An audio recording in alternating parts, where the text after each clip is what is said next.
سحابة تي في سحابة تي في يوتيوب سحابة تي في سحابة تي في. بسم الله الرحمن الرحيم. الحمد لله والصلاة والسلام على رسول الله. بعد magacaygu waa Dr. Cabdifataax Axmed Shire. waxaan maantay safar gaaban ugu soo baxnay deegaan xeebeedka Hobyo.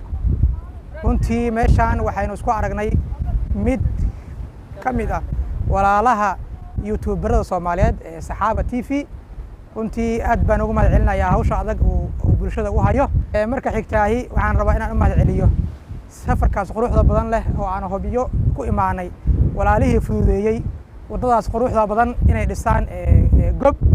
sidoo kale waxaan maaragtay halkaan u mahad celinayaa walaalaha baraarug oo runtii xeebtani iyo dekada Hobyoba si fiican uga shaqeeyay oo ujeedaan doomahan iyo waxaan ujeedaan ayaga habeeyay aad iyo aad baan runtii uga mahad celinayaa.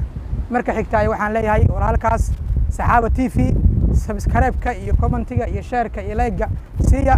waa mudan yahay in maaragtay loo hubiyo in hawshiisa lagu maaragtay hirgeliyo.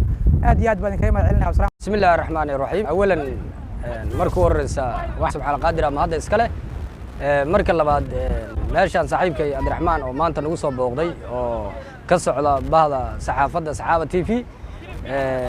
saaxiibkay waa maasan tahay meeshan waa magaalo xeebeedka magaalada Hobyo.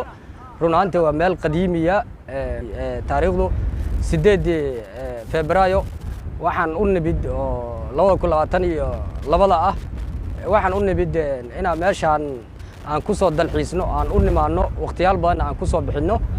run ahaantii dhul dheer baa kaga nimid waxaan u nimid inaan magaalo xeebeedka Hobyo oo qadiimiga inaan soo aragno.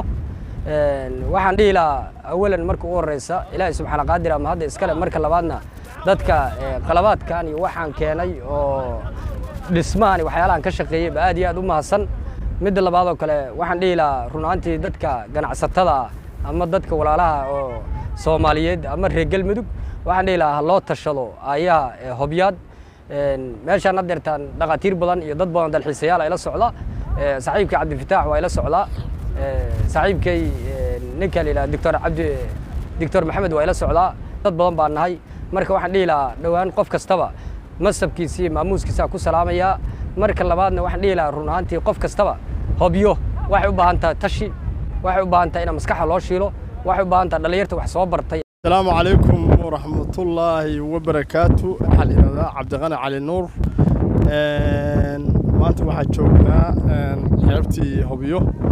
سفر كان هو اللي أصحاب ظن قامنا هاي غتير تهيو ظاهر ديح عادي عاد بنقوم علينا أنت ما صرفت بدن قرحي وضع غيرت جب.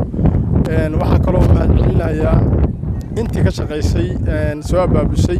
maanta waxaan meeshan ku kulannay mid ka mid ah youtube-ka Saxaaba TV. aad iyo aad baan ugu mahad celinaa shaqada wanaagsan asaguna hayo.